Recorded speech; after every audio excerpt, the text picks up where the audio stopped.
Hello learners, and welcome to your English weekly instructional lesson for week 24. This week's target is I can make goals on the week page in Summit. So our engage is to ask yourself, why do some learners do really well in Summit? They're on track and they have all A's, while others seem to be on the struggle bus. That means they're off track and have many incompletes. It is time to get off the struggle bus. And here is why. The difference between learners who are really doing well in Summit is that they have goals. Every learner that we have that has straight A's has made goals that look something like this. They have something in every category, in every space. Not just one thing, several things, and they're checking them off because they're getting things done. This is the way that Summit works. Make goals and then do your goals.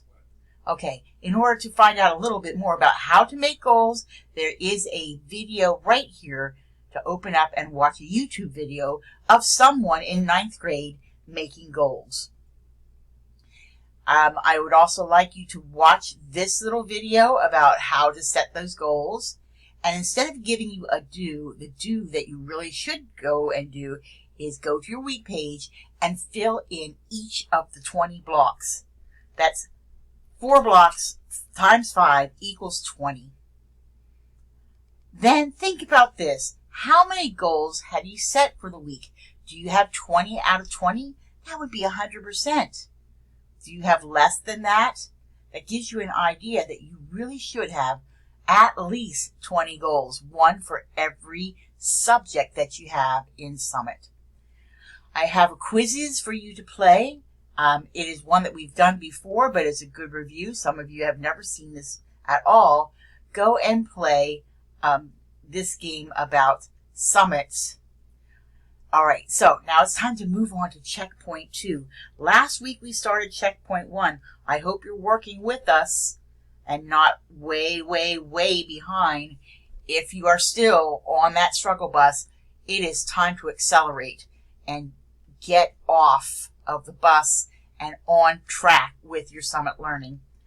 So for 6th grade, you will be making a podcast, and in your checkpoint 2, they're already starting to talk about the final product, getting ready to make a podcast.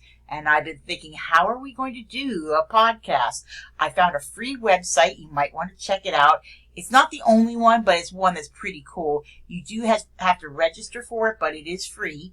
It's called Buzzsprout. See if you can explore that so you can see, how am I going to make a podcast, which means your voice, a recording of your voice. In 7th grade, you're working on Anne Frank, and you are moving on with checkpoint number 2. You are getting ready to make a presentation also. So you're going to start looking through the resources in checkpoint 2.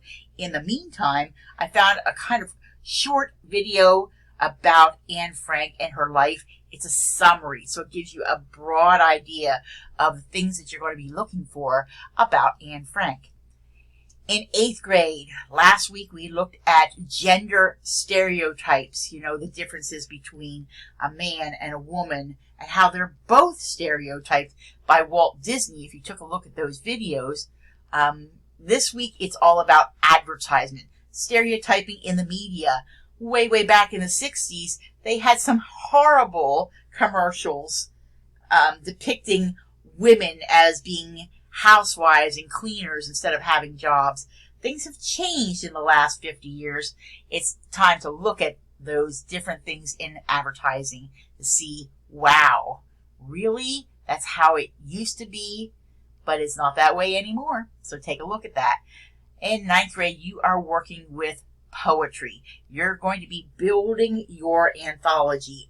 Anthology means a collection of poetry. But in checkpoint number 2, there is an outline to work on.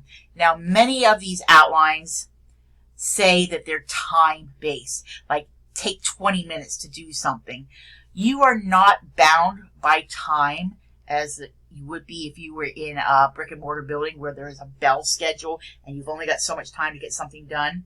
However, I do want you to think like a brick and mortar student that you should be working 5 hours a day on your schoolwork and give yourself time every day to work on English as well as your other subjects. So if you think 5 hours a day, that gives you 1 hour to work on English, 1 hour to work on history, 1 hour for math, 1 hour for science, an extra half hour to do any of the electives that you might have to do, and PE gym. But at least 5 hours, good 5 hours a day that you should be working in order to stay on pace. If you have not been working 5 hours a day, then you are going to have to double up on what you're doing because the end of the school year is approaching. We're already going to be coming into March, and that only leaves 3 more months to get all this work done. So if you've left it build up, then you're going to really have to work harder by the end of the school year to get everything done. Okay, after you're finished with all of these things, come down here in the yellow box and write a reflection.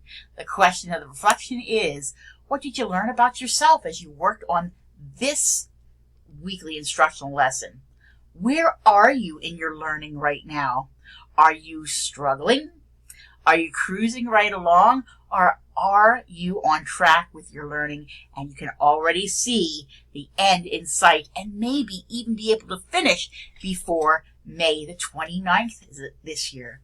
Okay, guys, give it your best effort. Work now so you don't have to work hard later. It's much easier to do things now than to put it off and have too much to do or maybe even fail and have to go to summer school if you're eligible. Okay, guys, have a good one. Good week.